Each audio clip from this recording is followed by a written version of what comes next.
Right in the side of your hairline here is very tight, and you can't smile, you can't chew because you're having headaches, all of those things. In Jamaica, where you have somebody pumping your gas, it's not like that. People don't pump your gas in America. All right, you have to come out and pump your own gas. So make sure that you and YouTube University are best friends, because if you and YouTube University are not best friends, you ain't gonna make it around, and you're not gonna be able to survive here in the US, because certain things that you never did know, you're gonna have to look it up on YouTube University to find out that information.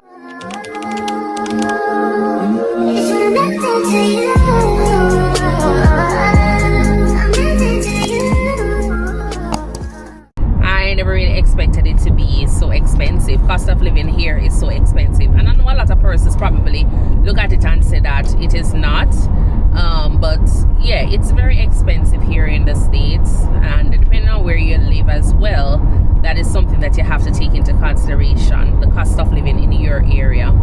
I'm gonna kind of give you a breakdown as to some of the expenses that I had at the time when I just moved to the States. All right, so when I just moved here, you know, you have to think about rent.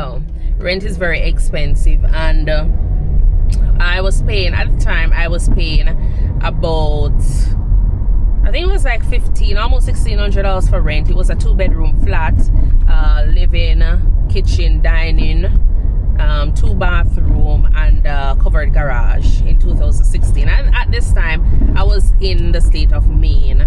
I was paying that amount of money for the apartment that I was in. The apartment does come with heated flooring, and I never had to pay for gas. It was a part of the rent, so that covering in terms of gasoline for the heating system in the house was covered by the landlord. I never had to pay for plowing because that was also a part of the contractual agreement to have plowing done each morning whenever it snowed. The other thing is I had to pay electricity bill. Electricity bill would have come up to probably like the $90 was the highest I paid for electricity bill at the time, because as I say, heating was covered by the landlord through the gas that he used for the flooring. And I also had to pay water bill. No, I never paid water bill at that time because it was a part of the bill. I think he had like a well or something like that, so I never really paid water bill. He charged for that already. I had to get insurance, so you know, you have to get your renter's insurance, and renter's insurance are usually pretty cheap. You can pay anywhere from like say $15, depending on how much you want to cover. You can pay like $15, $20 per month. You can go up to $150 in total, you know, for your entire yearly cost for your renter's insurance, and it depends on the company you're working with as well. You can also, I had to get car rental, not car rental. When you think about car insurance, the cost for that at the time, it was roughly a $120, almost $150 per vehicle for my car insurance. So that wasn't bad. And as you go along, you'll realize that your insurance price will either drop because of your experience with driving, or depending on what state you're moving into. If it's going to be a busy state, if it's going to be a busy place, you know, where the risk for accidents and all, it's going to be a little bit higher, then you'll realize that your insurance will get a little bit more expensive. The other thing is insurance cost. So I had a private company that I was working with, which was my recruiting company, and because of that, the cost for insurance was just a little bit more expensive.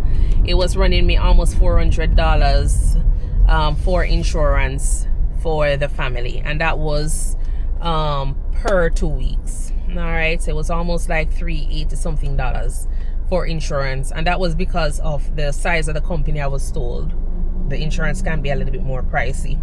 If you have one of those hospital systems here that you're working with, insurance can be roughly anywhere between like $150, $200 for like the family plan, depending on the different tier that you're working with. But yeah, the insurance costs can be very expensive here.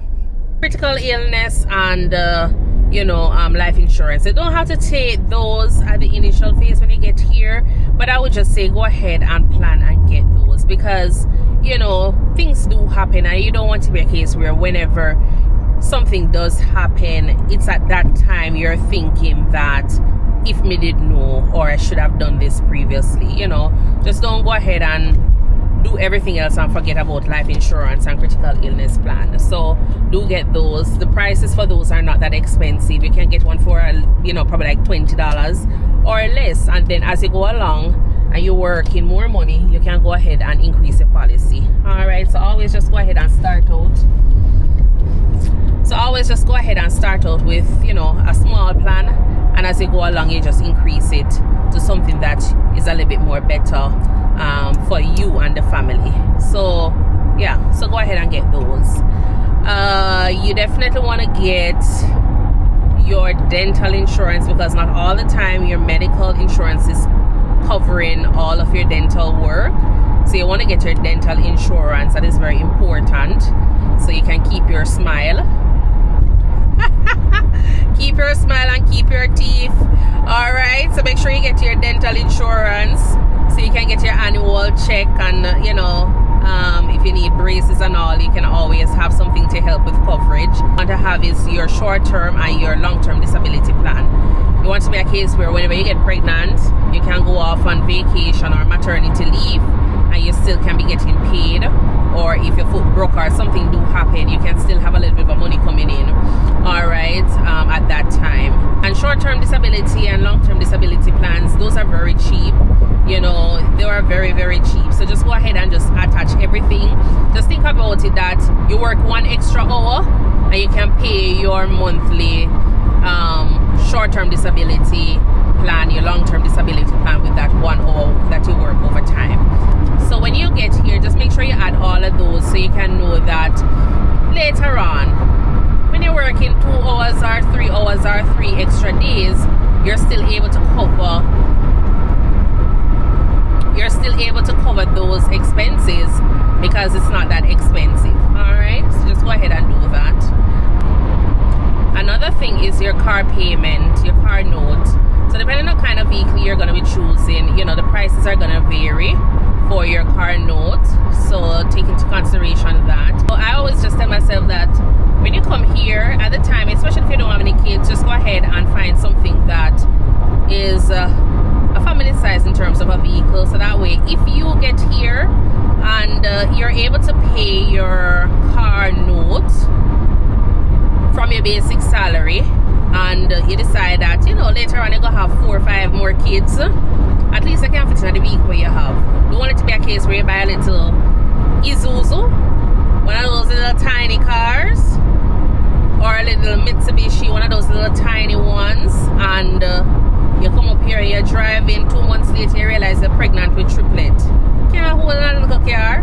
I remember now you're having additional expenses, so just make sure you choose the right thing from the beginning when you're starting out. So those are some of the bills that definitely you want to think about. Things that are not going to change for the time that you're going to be here. So make sure you get a car that is a reasonable size. If you're already tired off, you don't need to get a big vehicle unless you really like big things, all right? But if you know that you're at risk for pregnancy, just go ahead and get a big vehicle. So that way you can put them in. I'm not saying to go and get a truck now, I'm not saying that. I'm just to say just get something that is going to be making sense 2 months, 3 months, a year later on when you decide to go ahead and have kids. All right, another thing I would say is when it comes on to your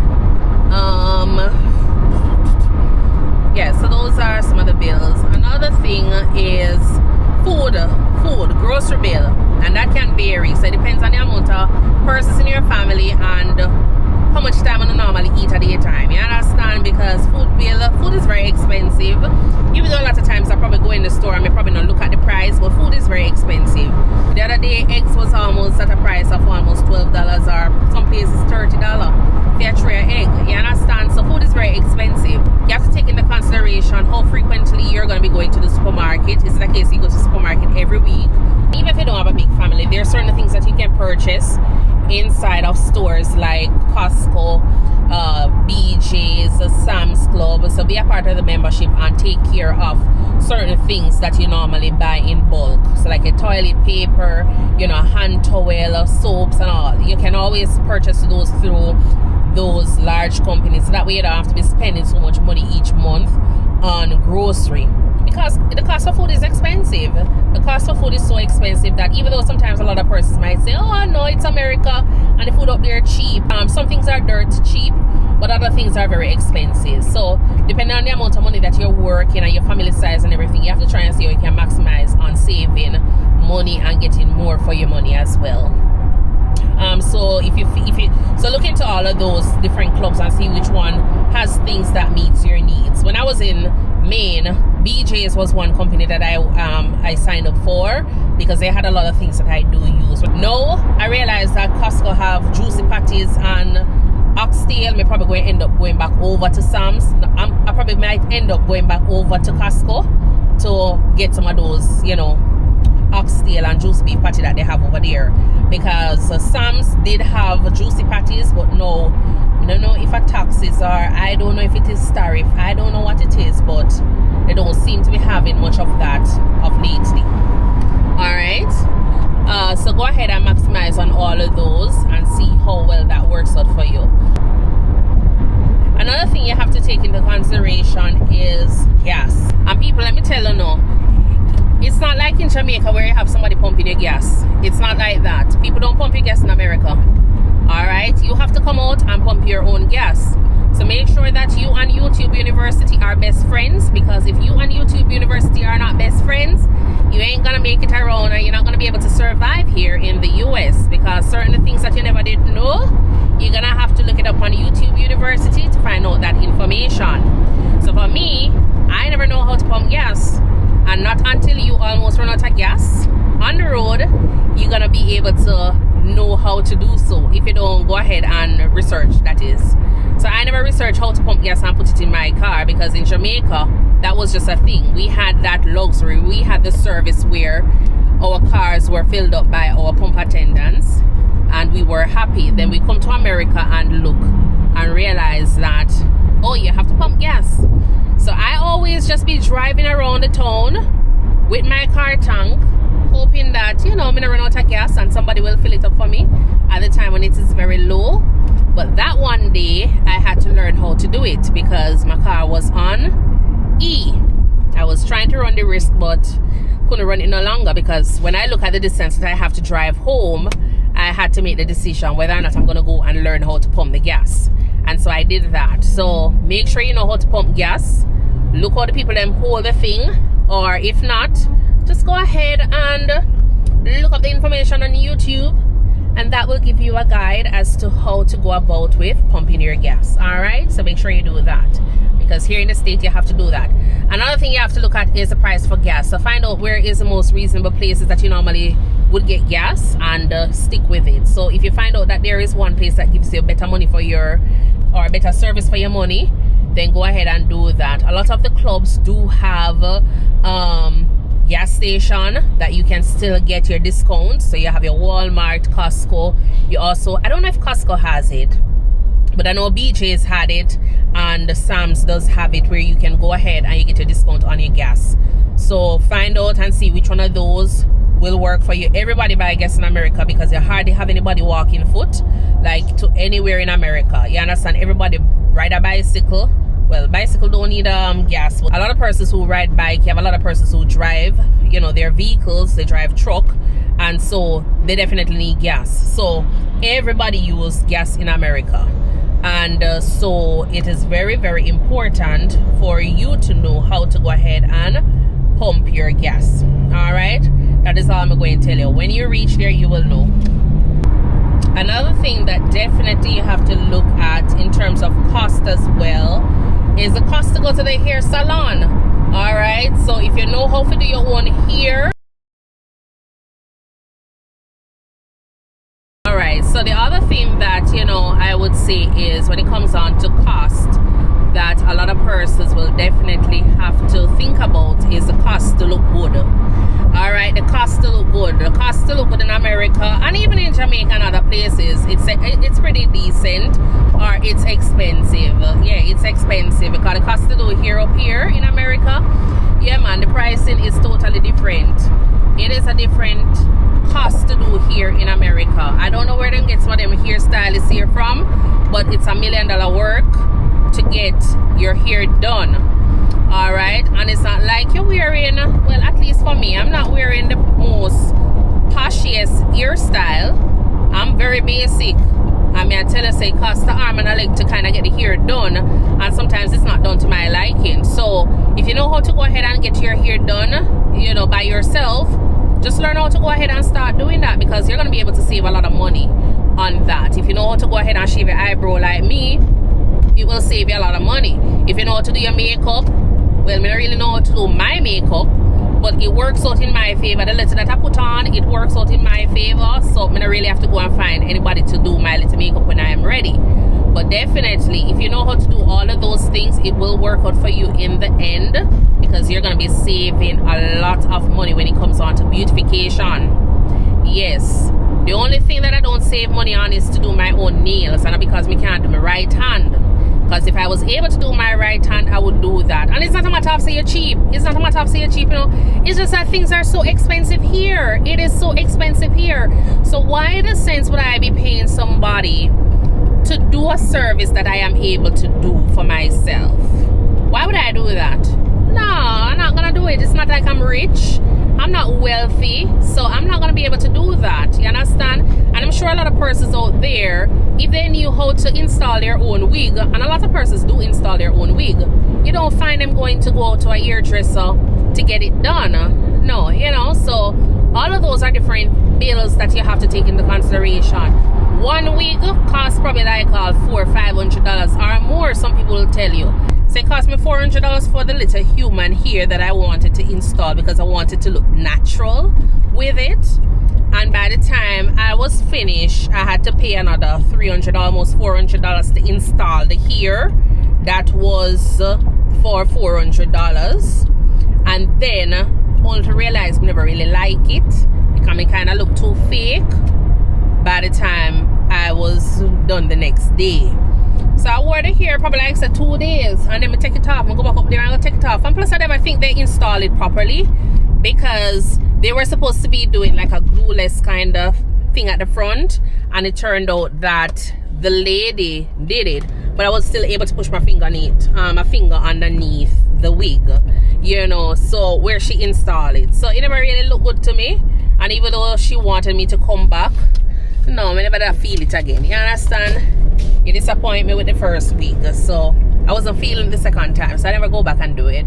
But yeah, I'm just telling you that it is expensive to get your hair done here, and then sometimes you might not be pleased with it. So make sure if you're gonna be spending money, make sure you're spending your money and it is worth it. You find a stylist that will give you your money's worth, because some places are charging some money for some services, and when you get up out of the chair, it's either you can't laugh, you right in the side of your hairline here is very tight, and you can't smile, you can't chew because you're having headaches, all of those things. So just make sure that, you know, you're spending your money and you're looking good, you're looking cute, you're looking like a doll, all right, at the end of the day, and you're pleased with the service if you're going to be spending that much money to look good. All right, so that is one thing you definitely have to take into consideration, the cost to look good. Another thing is clothing. Yeah, everybody come on America, come shop, so they know the pricing already is what it is. All right, I know that tariffs up. All right, Shein's supposed to be very expensive, Timu's supposed to be very expensive. Like those are going to be very expensive nowadays, so it's going to cost you even more money to look good. So yeah, but you guys are already familiar with the cost to look good. What else can I tell you about, you know, the cost of certain things, bills here in the US? I think probably that's it. If you have anything else to add, just go ahead and add it in the comment section below. All right, add it in the comment section below, and I will take a look at it, and then from there, until then, I will see you in the next video. Remember to subscribe to the channel for more content related to nursing, travel, and lifestyle. I will see you then. Okay, bye.